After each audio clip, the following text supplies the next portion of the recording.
Hello dear hello dear students, welcome back to at technologies answers. तो dear students, आप सभी का स्वागत है आज की क्लास के अंदर। क्लास 8 वन शॉट होने वाला है, जो कि एट टेक्नोलॉजीज आंसर्स पे आपका स्वागत किया जाता है। बाय SKS द्वारा वन शॉट वीडियो तैयार किया गया है और इस नोट्स को डायरेक्टली यूट्यूब पे ट्रांसफ़र किया गया है, जो कि आपको भी मिल जाएगा। यूट्यूब पे ही देख लेंगे आप लोग। और नेसेसरी आपको लिंक चाहिए इस वीडियो का, तो लिंक भी आपको यहाँ पे दिखाया गया है। और इससे पहले जितने भी चैप्टर दिए गए, चैप्टर 4 के अलावा जितने भी आपको दिए गए हैं चैप्टर चैप्टर थर्ड, सेकंड और फर्स्ट, उन सब के नोट्स या फिर जितने भी क्वेश्चन आंसर चाहिए तो आप सभी कमेंट बॉक्स के अंदर बता देना। एंड चलिए फिर शुरू करते हैं आज की क्लास। तो डियर स्टूडेंट्स, बाय SKS की तरफ से क्लास 8 का नोट्स तैयार हो चुका है वन शॉट वीडियो के साथ। तो चलिए बिना किसी देरी के अदर टेक्नोलॉजीज पर शुरू करते हैं। चैप्टर 4, दहन और ज्वाला।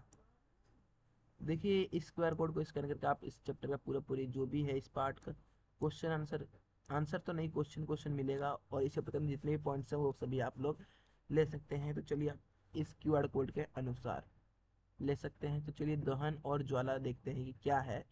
जैसे कि आपको मैंने बताया था कि हम अपने घरों में वाहनों को चलाने के विभिन्न प्रकार को ईंधन का उपयोग करते हैं, और उद्योगों को भी में भी उपयोग किया जाता है।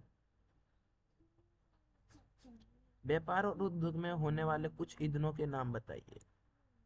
अब कुछ ईंधनों के नाम भी पूछा गया है, जैसे मोटर गाड़ियां में कौन से ईंधन काम में आते हैं, आप उनकी सूची सम्मिलित है होंगे। गोबर, लकड़ी, कोयला, काष्ठ कोयला, पेट्रोलियम, डीजल और संपीड़न गैस यानी कि CNG। मैंने आपको पिछली क्लास में बताया था CNG का फुल फॉर्म, और यहाँ पर भी मैंने मेंशन करवाया है, यानी कि मेंशन करा गया है कि संपीड़ित प्राकृतिक गैस, यानी कि इंग्लिश में देखिएगा इसका नाम बिल्कुल ही ईजी सा है, कंप्रेस्ड नेचुरल गैस, जो कि आपका CNG होता है। CNG का फुल फॉर्म रहता है कंप्रेस्ड नेचुरल गैस, ठीक है। और LPG जान लीजिए, LPG का होता है लिक्विड पेट्रोलियम गैस, यानी कि द्रवित पेट्रोलियम गैस, ठीक है। तो चलिए देखते हैं कि अब देखिए इनका जो संपीड़न प्राकृतिक गैस है, यानी कि पेट्रोल डीजल ये सब हो गए, हम अपने गाड़ियों के उद्योगों में लिया जाता है इनका उपयोग, ठीक है, उद्योगों में किया जाता है, तो इसलिए हम इनको CNG कहते हैं। अब जैसे कि पेट्रोल का भी गाड़ी होता है, तो उसके अंदर भी पेट्रोल भी बहुत बहुत सारी गाड़ियों में पेट्रोल का भी यूज किया जाता है, तो उसके लिए LPG, जैसे देखिए LPG जो होता है वो, ये तो CNG जो होता है वो गाड़ियों के अंदर, वाहनों के अंदर, और LPG सिलेंडर होता है जो घरों के अंदर उद्योगों के लिए भी उपयोग किया जाता है, घर के अंदर उद्योगों के लिए भी उपयोग किया जाता है, ठीक है। तो ये बात को आपको ध्यान रखना है। जैसे सिलेंडर हो गया, LPG सिलेंडर, ऐसा कुछ है ना, जितने भी LPG हैं, LPG गैस होता है, तो वो सब समझ जाइए। तो चलिए फिर आगे देखते हैं। अब देखिएगा आपसे कि कास्ट कोयला वायु में जब जलता है, जैसे कि यहाँ पे उच्चारण किया गया था कि कास्ट कोयला, यहाँ पे आपको मेंशन किया गया कि कास्ट कोयला, तो उसी चीज को देखते हैं कि कास्ट कोयला तो वायु में जब जलता है ना, तो हम जानते हैं कास्ट कोयला वायु में जलकर कार्बन डाइऑक्साइड और ऊष्मा पर प्रकाश देता है। जब ये कास्ट कोयला वायु में जलता है, वायु में यानी कि जलता है, जब देखिए हम गाड़ी को चलाएंगे तो उसके अंदर से धुआं निकलेगा, गाड़ी को जब हम चलाते हैं तो धुआं निकलता है कास्ट कोयला, तो उसी कहते हैं कास्ट कोयला। तो जलकर कार्बन डाइऑक्साइड यानी ऊष्मा भी परित करता है और प्रकाश भी, जिससे कि हमें गर्मी लगती है और हमें ऑक्सीजन के लिए बहुत दिक्कत होता है, इसलिए पेड़ लगाना जरूरी है। देखिए रासायनिक प्रक्रम यानी दहन क्या होता है, ठीक है, दहन क्या होता है आपको बताना है। तो बताइए फटाफट, देख सकते हैं दहन क्या होता है, आपके स्क्रीन के ऊपर दिखाया गया है कि दहन क्या होता है। देखिए डियर स्टूडेंट्स, दहन जो यूजुअली चीज़ है, रासायनिक प्रक्रम के दौरान होता है ये चीज़। ज़्यादातर रासायनिक प्रक्रम जिसमें पदार्थ ऑक्सीजन से अभिक्रिया कर ऊष्मा देता है और दहन कहलाता है। जब रासायनिक प्रक्रम में पदार्थ ऑक्सीजन से अभिक्रिया कर लेता है तो वो ऊष्मा दे देता है, फिर उसे दहन कहेंगे। जिस पदार्थ का दहन होता है उसे हम दाह्य कहते हैं। जैसे कि इसके अंदर मैग्नीशियम एम का दहन हुआ तो समझेंगे दाह। इस तरीके से आप समझते हैं। हर एक चीज़ को अंडरलाइन करा गया है तो उस चीज़ को आपको ध्यान में रखना है। तो उस चीज़ को ज़्यादा पढ़ेंगे मैं ना, उसको ज़्यादा अच्छे से समझेंगे, ठीक है। और ऊपर दी गई अभिक्रिया में मैग्नीशियम और कास्ट कोयला एक दाह्य पदार्थ है, ये चीज़ आपको समझना है। कास्ट मैग्नीशियम और कास्ट कोयला, मैंने जैसे को बताया था, मैग्नीशियम एक कास्ट कोयला जिसे हम दाया भी कहते हैं, दहन भी कहते हैं, दाया भी कहते हैं। इस तरीके से समझिए। कुछ इसके अंदर ऐसा कुछ तो नहीं है। अब ये स्टूडेंट्स, ये सब क्रियाकलाप जो हैं, जितने भी आपको अभी क्रिया, ये चीज़ समझिए, हमें बताया गया था कि भोजन हमारे शरीर के लिए ईंधन है, ऐसा आपको बताया गया है। स्टूडेंट, जितने भी आपको चित्र और जितने भी चित्र आपको समझने, क्रियाकलाप समझने हैं, तो उसके लिए आपको कुछ नहीं करना है, बस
तो डियर स्टूडेंट्स, तो इस चीज़ का आपको समझ लेना है, ठीक है।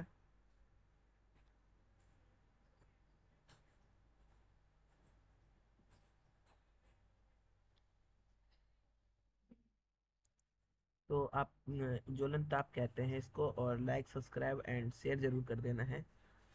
तो ऐसे इम्पोर्टेंट्स नोट्स और चाहिए बुक के अनुसार ही मैं आपको बता रहा हूँ, तो चाहिए तो बता देना। आप देख सकते हैं कि जिन पदार्थों पर ज्वलन ताप बहुत कम होता है, और जो ज्वला ज्वलन और ज्वाला, व्हाट वाई डिफरेंस बिटवीन ज्वलन ताप व ज्वाला, ठीक है। आपको कमेंट के अंदर जरूर बता देना है कि सात सफलता आग पकड़ लेते हैं तो ज्वलनशील पदार्थ कहलाते हैं। जैसे ज्वलनशील पदार्थों के उदाहरण हैं पेट्रोल, अल्कोहल, द्रवित पेट्रोलियम गैस, यानी कि एलपीजी। जैसे कि मैंने आपको बताया था कि एलपीजी का यूज किया जाता है खाना बनाने के लिए। इस सिलेंडरों में जो उपयोग किया जाता है वो एलपीजी होता है, ये आपको देख लेना है। वो सिलेंडर ही होता है, देख सकते हैं यहाँ पे। जैसे कि घरों के अंदर आग लग जाता है तो उसके लिए भागीदारी होता है एलपीजी। एलपीजी ब्लास्ट हो जाता है ना। वो जैसे ही ब्लास्ट होता है तो फिर आग लग जाती है, फिर उसको फायर ब्रिगेड आता है, और जिससे कि फायर ब्रिगेड आग को बुझाता है, पर आग को बुझाने में बहुत ज़्यादा भागीदारी की जाती है स्टूडेंट्स। तो आप लोगों को सिलेंडर को यूज़ नहीं करना है, आपको खुद से अपने हाथों से, स्वयं के हाथों से नहीं यूज़ करना है। ठीक है, आगे देखते हैं कि क्या दिया गया है। आगे वैसे इम्पोर्टेंट तो कुछ नहीं है। अब यहाँ पे एक इम्पोर्टेंट दिया गया है, जल और ज्वलनशील पदार्थ को ठंडा करता है। जल ज्वलनशील पदार्थ को ठंडा करता है, जिससे उनका ताप ज्वलन ताप से कम हो जाता है। और ऐसा करने से आग फैलना रुक जाता है। जल वाष्प ज्वलनशील पदार्थ को घेर लेता है, जिससे वायु की आपूर्ति बंद हो जाती है। जिस जब उसकी वायु की आपूर्ति बंद हो जाएगी तो वह आग फैलना रुक जाता है, और वो बुझ बुझ भी जाती है। ठीक है डियर स्टूडेंट्स, ये इम्पोर्टेंट है। अग्निशामक के ऊपर क्वेश्चन आया गया है, 5 नंबर पे आता है। तो आपको चाहिए इसके ऊपर वीडियो, तो इसके लिए स्पेशली वीडियो आता है। 2-3 मिनट का रहेगा, इसलिए मैं कह रहा हूँ। अगर आपको चाहिए तो बता दीजिएगा कमेंट के अंदर, है ना। तो चलिए फिर आगे देखते हैं। डेट स्टूडेंट्स, दहन के प्रकार आपको पढ़ लेना। दहन का प्रकार एक ये है और एक ये है, पहला और दूसरा प्रकार है ये। और आगे ऊपर देख लेते हैं, ये भी तीसरा है दहन का प्रकार।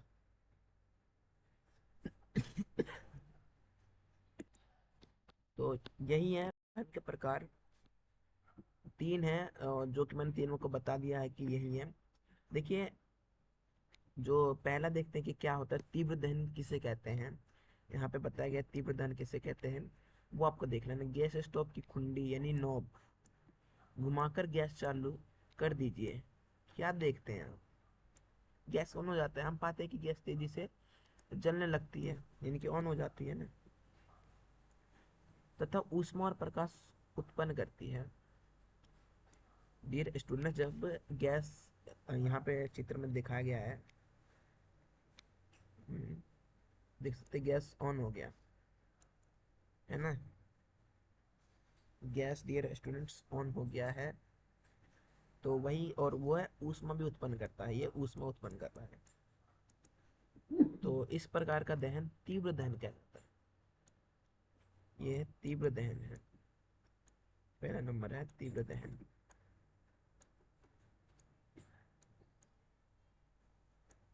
तीव्र दहन।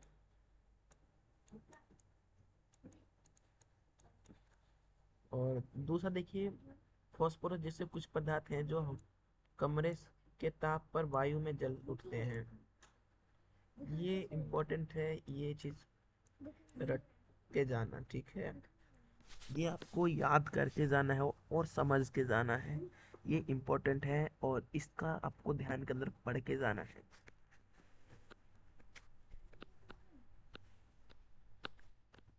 और देखते हैं कि क्या दिया गया है। इस प्रकार का दहन जिसमें पदार्थ बिना किसी प्रत्यक्ष कारण के अचानक लपटों के साथ जल उठता है, तो स्वतः दहन कहते हैं। देखिए, स्वतः दहन और जितने मैं आपको बता रहा हूँ सारे इंपॉर्टेंट बताने जा रहा हूँ। देखिए, स्वतः दहन जो होता है वो इस प्रकार का दहन है जिसमें पदार्थ बिना किसी प्रत्यक्ष के कारण, बिना किसी अ, म, संक्रमण के कारण अचानक लपटों के साथ जल उठता है। संकरण यानी कि अभिक्रिया के कारण, ऐसा समझिए। तो वह जल उठता है, तो उसे हम स्वतः दहन कहते हैं। तीव्र दहन भी हो गया है और स्वतः दहन भी हो गया है। ये इम्पोर्टेंट नहीं है ज़्यादा, पर ये आया था 2020 में मेरे हिसाब से। ये इतना ज़्यादा इम्पोर्टेंट नहीं है, पर देख लेना एक बार, है ना। तो अभिक्रिया में ये इम्पोर्टेंट बनी गैस मात्रा में निकलती है। ठीक है, हम अक्सर त्योहार में आतिशबाजी करते हैं, यानी कि पटाखे फोड़ते हैं। जब पटाखे को जलाते हैं तो आकस्मिक अभिक्रिया होने से ऊष्मा और ध्वनि पैदा होती है। डियर स्टूडेंट, जब हम भी फोड़ते, पटाखे वगैरह फोड़ते, तो उससे ध्वनि उत्पन्न होती है, प्रकाश भी उत्पन्न होती है और ऊष्मा भी उत्पन्न होती है। तो ये सब तीनों चीज उत्पन्न होते हैं, तो इस अभिक्रिया की विस्फोटक कहलाती है। ये अभिक्रिया पटाखे पर दाब डालने पर भी विस्फोटक हो जाती है। जब ऊष्मा, प्रकाश और ध्वनि पैदा होती है, आतिशबाजी करने में विस्फोटक कहलाता है। आसानी था, क्या आसान था? बहुत ज्यादा ही आसान क्वेश्चन था, हमने कर दिखाया, ऐसा है ना। और क्या देखने वाला है क्वेश्चन, देखिए ध्यान से। और तो ईंधन क्या है, ये इम्पोर्टेंट लग रहा है।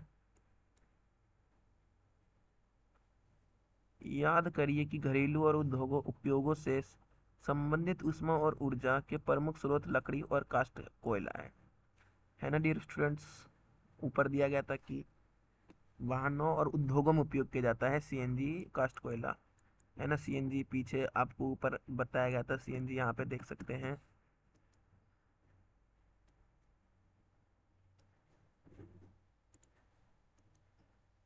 यहाँ पे अभी आपको दिखाते हैं।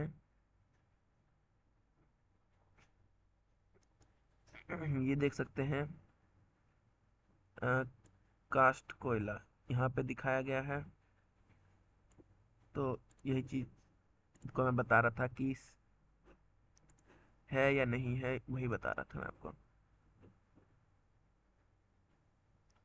तो आगे की तरफ बढ़ते हैं। तो जब प्रमुख लकड़ी, काष्ठ कोयला,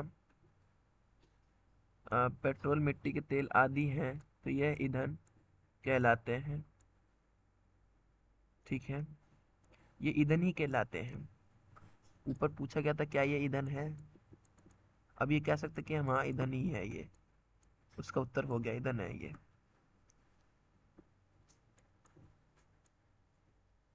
सस्ता भी होता है और ये सुगमता पूर्व जलता भी है,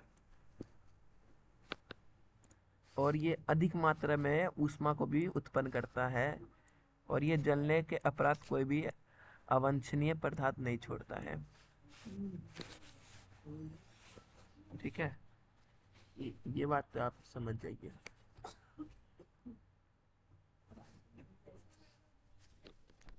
ठीक है,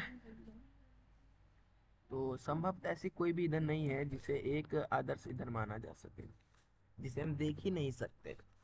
आदर्श ईंधन उसी को कहते हैं जिसे हम देख सके, उसी को हम कह सकते हैं आदर्श ईंधन। ठीक है ना।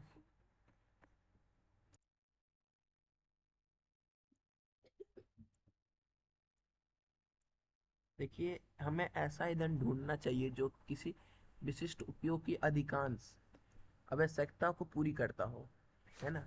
ऐसा भी हमें ईंधन ढूंढना चाहिए जो विशिष्ट उपयोग का भी अधिकांश में आवश्यकता को पूरी करता हो। ठीक है, तो ऐसा मूल्य विभिन्नता भी होती है। कुछ ईंधन अन्य ईंधनों के अपेक्षा में सस्ते भी होते हैं, और जिन ईंधनों से आप परिचित हैं उनकी सूची बनाइए सारणी 4.3 की भांति। 4.3 आपको शायद ऊपर दिया गया था, नहीं 4.3 ऊपर, ये कुछ ज़्यादा है ना। ये रहा 4.3, ये सारणी यही है। आप इसको पहला कंप्लीट करा गया है, आपको सेकंड और थर्ड कंप्लीट कराना है सारणी, तो कमेंट के अंदर बता दीजिएगा। और इसका 10 लाख का एम है, ऐसा कुछ है ना। और ईंधन दृश्यता क्या होता है आपको ये समझ जाना है। ये पूरा ही समझाना नहीं है, क्योंकि ये 4.7 है, यानी कि 4.3 का पार्ट्स है। जितने भी मैं आप यहाँ पे बता रहा हूँ वो इम्पोर्टेंस हैं, तो ये 4.7 से कुछ मैच नहीं करता है। तो इस पे आपको ये काम नहीं करना है, और ये आपको ऊपर वाला 4.3 से मैच करके करना है। जितने भी दिए कि आपको पूरा पूरी भर लेना है, जिससे कि आपको और ही मार्क्स करने में और पेपर के अंदर उत्तर लिखने में आवश्यकता हो। और भी अच्छी बन जाए आवश्यकता, जिससे क्वेश्चन पूछा जाए आप उसके अनुसार आवश्यकता का आप कर सकें। डियर स्टूडेंट्स, किसी ईंधन के 1 किलोग्राम के पूर्ण दहन से प्राप्त ऊष्मा की मात्रा उसका ऊष्मीय मान कहलाती है। और ईंधन के ऊष्मीय मान को किलो जूल प्रति किलोग्राम और केजे कुछ भी, यानी कि केजे या फिर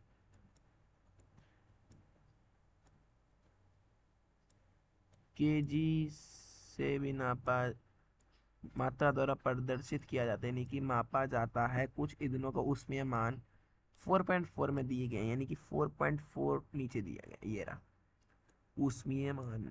गोबर और उपले, लकड़ी, कोयले, पेट्रोलियम, मिट्टी का तेल, डीजल, मीथेन, सीएनजी, एलपीजी, जैव गैस, हाइड्रोजन, सबका दिया गया है ऊष्मीय मान। ये डियर स्टूडेंट्स की इजी और आसान तरीके से याद करना है। कमेंट बॉक्स के अंदर लिंक दे दूंगा, अगर आपको चाहिए तो कमेंट के अंदर बता देना, और डिस्क्रिप्शन के अंदर भी दे दूंगा, डिस्क्रिप्शन के अंदर। और जिसको भी चाहिए आपको सब्सक्राइब और लाइक जरूर कर देना है, कमेंट करके जरूर बता देना। इन सब के इजी ट्रिक हैं याद करने के, मैं आपको बता दूंगा। तो चलिए फिर आप याद आगे देखते हैं।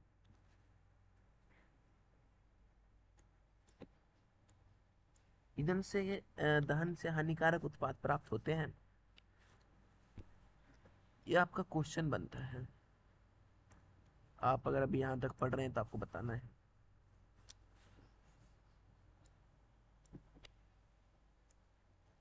अब डियर स्टूडेंट्स, यहाँ पे ईंधन का बढ़ता हुआ उपभोग पर्यावरण पर हानिकारक प्रभाव डालता है। ठीक है, पहला देखिए, लकड़ी के कोयले और पेट्रोल जैसे कार्बन ईंधन बिना जले कार्बन छोड़ते हैं। यह सूक्ष्म कण खतरनाक प्रदूषण होते हैं, और जो दमा जैसे श्वसन रोग उत्पन्न करते हैं। ये दमा जैसे भी श्वसन का रोग उत्पन्न करते हैं। दूसरा देख लीजिए, ईंधन इन ईंधनों का अपूर्ण दहन जो होता है कार्बन और मोनोऑक्साइड गैस देता है। जितने भी हमने ईंधन का भी बात करा है, इन ईंधनों का दहन कार्बन मोनोऑक्साइड या अत्यंत विषैली गैस होती है, यानी कि जहरीली गैस होती है। बंद कमरे में कोयला जलाना खतरनाक होता है। ये आपको क्या दे रहा है, हानिकारक, जो भी हानिकारक चीज है वो आपको बताया जाता है। और उत्पन्न कार्बन मोनोऑक्साइड गैस कमरे में सो रहे व्यक्तियों की मृत्यु भी हो सकती है। तभी ये सब चीज जितने बताए जा रहे हैं, ये इंडेक्स डिस्क्लेमर है, आपको इन सब चीजों को नहीं करना है। ठीक है, खतरा खतरा है इन सबको चीज करने के लिए, आपको नहीं करना है। आपको बस ध्यान से सुनना है कहानी के तरीके से, और जो भी मैं आपको सुना रहा हूँ अच्छी से आपको बस सुनना है। तीसरा पॉइंट देखिए, अधिकांश ईंधनों के दहन में से पर्यावरण में कार्बन डाइऑक्साइड गैस निकलती है। ये तो पता ही होगा कि अधिकांश ईंधनों के दहन से पर्यावरण में कार्बन डाइऑक्साइड गैस उत्पन्न होता है, आपको ऊपर बताया गया था। ऊपर आपको बताया गया था, वायु में कार्बन डाइऑक्साइड गैस की अधिक मात्रा संभवतः विश्व उष्ण का कारण बनती है, जिसे ग्लोबल वार्मिंग कहते हैं। ठीक है, ग्लोबल वार्मिंग कहते हैं। और चौथा देख लीजिएगा, चौथा ज़्यादा इंपॉर्टेंट नहीं है, तभी मैं आपको बता रहा हूँ। अम्ल वर्षा, तो इसके अंदर ये इंपॉर्टेंट है।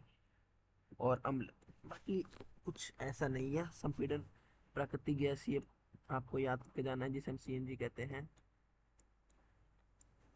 ठीक है, ये मोटरों के वाहनों में जो डीजल के प्रयोग का स्थान अब सीएनजी रही है, क्योंकि सीएनजी सब सल्फर और नाइट्रोजन का उत्पाद के अल्प मात्रा में करती है, और सीएनजी अधिक स्वच्छ ईंधन है। इसे हम स्वच्छ ईंधन भी कहते हैं। सीएनजी को स्वच्छ ईंधन भी कहते हैं। ये इम्पोर्टेंट है, इसलिए मार्किंग चिन्ह लगा देता हूँ ये मैं यहाँ पे। तो ये रहा मार्किंग चिन्ह, मैं यहाँ पे लगा देता हूँ। ठीक, अब देखते हैं आगे की तरफ क्या है।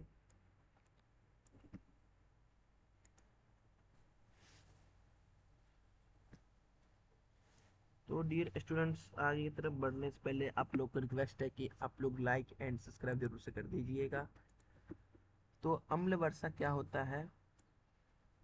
जब सल्फर और नाइट्रोजन डाइऑक्साइड वर्षा में घुल जाते हैं तथा अम्ल बनाते हैं, ऐसे वर्षा अम्ल वर्षा कहलाती है, जो फसलों और भवनों और मृदा के लिए बहुत ही हानिकारक होती है। ठीक है, बहुत ही ज्यादा हानिकारक होती हैं। अब देखिए, कोयले और डीजल के दहन सल्फर डाइऑक्साइड गैस निकलती है। यह अत्यंत दम घोटू और संक्षारक गैस है। इसके अतिरिक्त पेट्रोल इंजन नाइट्रोजन के गैसीय ऑक्साइड छोड़ते हैं। सल्फर और नाइट्रोजन के ऑक्साइड वर्षा जल में घुल जाते हैं। बाकी सब मैंने आपको बता दिया। अब डियर स्टूडेंट्स, क्या आपने प्रमुख शब्द समझा है? ये प्रमुख शब्द है अम्ल वर्षा, ऊष्मीयमान, दहन, विस्फोटक, वन्यमूलन। ये डियर स्टूडेंट्स नेक्स्ट पार्ट के अंदर बताऊंगा। ज्वाला बता दिया मैंने, अग्निशामक नेक्स्ट पार्ट में, ईंधन बता दिया, ईंधन सर्वथा बता दिया, विश्व उष्ण बता दिया, आदर्श ईंधन भी बता दिया, ज्वलन ताप, ज्वलनशील पदार्थ। डे स्टूडेंट से 2 पार्ट रह रहे हैं, इन 2 पार्ट का पार्ट 2 में आ जाएगा लिंक। तो डी स्टूडेंट्स, ये जो जितने भी पार्ट यहाँ पे प्रमुख शब्द दिए गए हैं, आपको इनको अच्छे से पढ़ लेना है, और इनसे भी क्वेश्चन पूछा था पार्ट 2 के अंदर, इन सब का मिल जाएगा वीडियो। तो डियर स्टूडेंट्स, अमल वर्षा, उसमें मान, दहन, विस्फोटक, वन्यमूलन, ज्वाला, अग्निशामक, ईंधन सरलता, विश्व उष्ण यानी कि विश्व ग्लोबल वार्मिंग कहते हैं, आदर्श ईंधन, ज्वलनता और ज्वलनशील पदार्थ, इन सब का और आसानी से समझ चुके हैं। अगर नहीं समझे हैं तो लाइक और सब्सक्राइब जरूर कर दिया, कमेंट के अंदर पूछ सकते हैं जो भी आपको समझ नहीं आया है। और आपने क्या सीखा है, यहाँ पे भी आपको इससे क्वेश्चन पूछा जाता है। ठीक है, तो आपको बता देना है कि आपने क्या सीखा है, ये चीज़ आपको देख लेना है। और इसका नेक्स्ट पार्ट आ जाएगा जल्दी ही, बस आपको कमेंट कर देना है। तो चलिए फिर मिलते हैं नेक्स्ट पार्ट में किसी नए टॉपिक के साथ। तब तक के लिए जय हिंद। और ये चाहिए तो इसका नेक्स्ट पार्ट जरूर कमेंट कर देना, और इसका क्वेश्चन आंसर के लिए भी वीडियो बनाया जाएगा। और उसके लिए भी यहाँ पर जितने भी अभ्यास दिए गए हैं, अभ्यास करेंगे किसी नए वीडियो के अंदर, किसी नए पार्ट के अंदर इसका पार्ट बन जाएगा। जल्दी आपको कमेंट कर देना है। बाकी इसके कितने भी चैप्टर फर्स्ट सेकंड थर्ड के वन शॉट वीडियो और क्वेश्चन आंसर वीडियो डिस्क्रिप्शन के अंदर लिंक दे दूंगा, उसके अंदर आप जाके देख सकते हैं। और अदर एट टेक्नोलॉजीज आंसर को आप सब्सक्राइब कर दीजिए। जितने आपको प्रश्न दिए गए हैं उन सबको सॉल्व करा गया है, डिस्क्रिप्शन के अंदर लिंक दिया गया है। डियर स्टूडेंट्स, यहीं पे आपकी वीडियो आज की क्लास समाप्त होती है, और मिलते हैं किसी नई वीडियो के अंदर किसी नए टॉपिक के साथ। तब तक के लिए जय हिंद, जय भारत, और मिलते हैं किसी नए टॉपिक के साथ। ठीक है, क्लास 8 का वन शॉट वीडियो दहन और ज्वाला, other technology answers by SKS, और पार्ट 1 यहीं पे समाप्त होता है। और पार्ट 2 के लिए आपको कमेंट कर देना है। चलिए मिलते हैं नेक्स्ट किसी नए टॉपिक के साथ। तब तक के लिए जय हिंद, जय भारत। और लंबी वीडियो हो गई है, ठीक है।